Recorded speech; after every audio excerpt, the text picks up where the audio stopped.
បងប្អូនដែលសាក់ហូបបុកគុយលាយជាមួយនឹងអានេះខ្ញុំមិនដឹងថាគេហៅម៉ាក់ប្រេងហ្នឹងតែអានេះជូរជាមួយនឹងសាម៉ុនមានបកាមានប៉ាតេអត់បើអត់ដែរទេតោះថ្ងៃនេះមកសាកធ្វើជាមួយខ្ញុំទាំងអស់គ្នាដោយសារតែដីប៉ាខ្ញុំនេះនៅដងអញ្ចឹងយើងហៅបានស្ករផែនអ្នកបងប្អូនខ្ញុំខានឃើញយូរគាត់ខ្ញុំឃើញគឺតំណងមែនតើគឺខ្ញុំយកមកឆ្នៃទឹកត្រីស្ករដែលខ្ញុំដាក់ស្ករផែនហ្នឹង4ដុំទៅបន្ទាប់មកយើងរំលាយវាជាមួយដាក់ទឹកចូលបន្តិចឲ្យវាលាយអញ្ចឹងណាបន្ទាប់មកទៀតខ្ញុំមកដាក់កាពិថែមឆាឈ្ងុយជ្រោយទឹកត្រីចូលមកជ្រោយទៅពេលវារលាយសពចូលគ្នាអស់ហើយយើងមកដាក់គ្រឿងរបស់យើងមានត្រីឆ្អើរមានជាមួយនឹង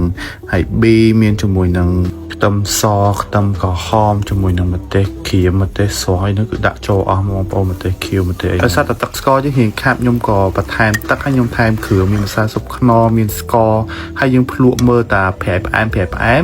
អិនហើយយើងបិទភ្លើងយើងដាក់ជាមួយនឹងសាច់ដូងជាមួយនឹងម្ទេសខ້ອຍថែមតិចទៅបើសិនយើងចូលចិត្តញ៉ាំហឹរទឹកស្ករឲ្យរៀងត្រជាក់ទៅបន្ទាប់មកយើងមកពុះគុយដើម្បីយកទៅក្លុកឲ្យចូលជាតិហើយយើង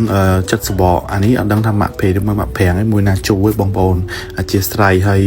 យើងចិត្តសបកទៅហើយយើងដាក់ត្រាំទឹកកកតិចណាដើម្បីវា fresh យើងធ្វើគ្រឿងអីហើយតោះយើងមកក្លុកគុយយើងដាក់ជាមួយទឹកស្ករដែលយើងបានលាយមិញណាហើយខ្ញុំបន្ថែមជាមួយទឹកប្រហុកចូលទៀតទៅដើម្បីវារាវបងប្អូនដូចរបៀបដូចភ្លាដូចបុកដូចអីញោមអីអញ្ចឹងណាតែគ្រាន់ឆ្នៃរបៀបទឹកកាពិទឹកអីហើយយើងដាក់ក្រូចឆ្មាមួយចំណិតចូលទៅថែមស្ករថែមជាមួយនឹងខ្ទឹមក្រហមខ្ទឹមអីហើយយើងដាក់ក្រូចឆ្មាប្រទះទៅដូចតែកអីចឹងណាហើយកក្លុកដាក់មួយម្ទេសក្រៀមជាមួយនឹងខប់ស្វាយចន្ទាបន្ថែមមកដាក់សាច់របស់យើងមានបកាមានសាល់ម៉ុនមានជាមួយនឹងប៉ាតេហើយយើងស្រង់ផ្លែគុយយើងមកញ៉ាំស្រស់ទឹកតិចទៅបងប្អូនហើយយើងដាក់ចូលក្លុកមកអូយខ្ញុំនិយាយមែនខ្ញុំទៅបាយ over បណ្ដាខ្ញុំលេទឹកមកទៀតបងប្អូនអើយមកជួហើយយើងដាក់ខ្ទឹមម្ទេសថែមពណ៌ឲ្យបុកគុយរបស់យើងហៅថាតំណងឆ្ងាញ់ហិតនេះហើយថ្ងៃនេះគឺខ្ញុំមាន oyster steam ដែរបងប្អូនតោះឥឡូវមុនយើងទៅហូបជាមួយនឹងបុកគុយរបស់យើងមកញ៉ាំជាមួយនឹងថ្នាំកាពះ Pro Max សិន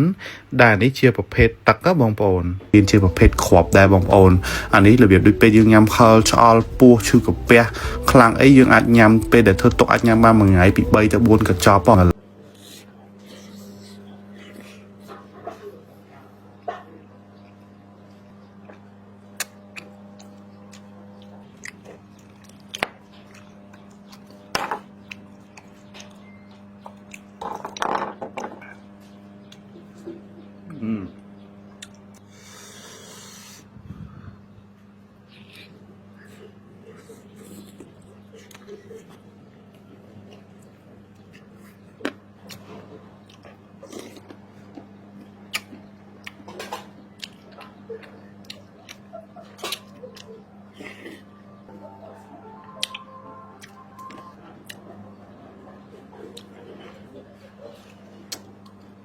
អញ្ចឹងបើសិនជាបងប្អូនមានបញ្ហាចុកឆ្អល់ក្រហាយចុងដង្ហើមពិបាករំលាយអាហារនិងហើមពោះបងប្អូនអាចញ៉ាំជាមួយនឹង Pro Max បានមួយថ្ងៃ1ទៅ2កញ្ចប់3ទៅ4ដងក្នុងមួយថ្ងៃហើយ Pro Max មានរសជាតិជាអង្កាមងាយស្រួលញ៉ាំខ្ញុំជ្រើសប្រើ Pro Max ឈឺកាពះក៏មិនបារម្ភញ៉ាំក៏មិនពិបាក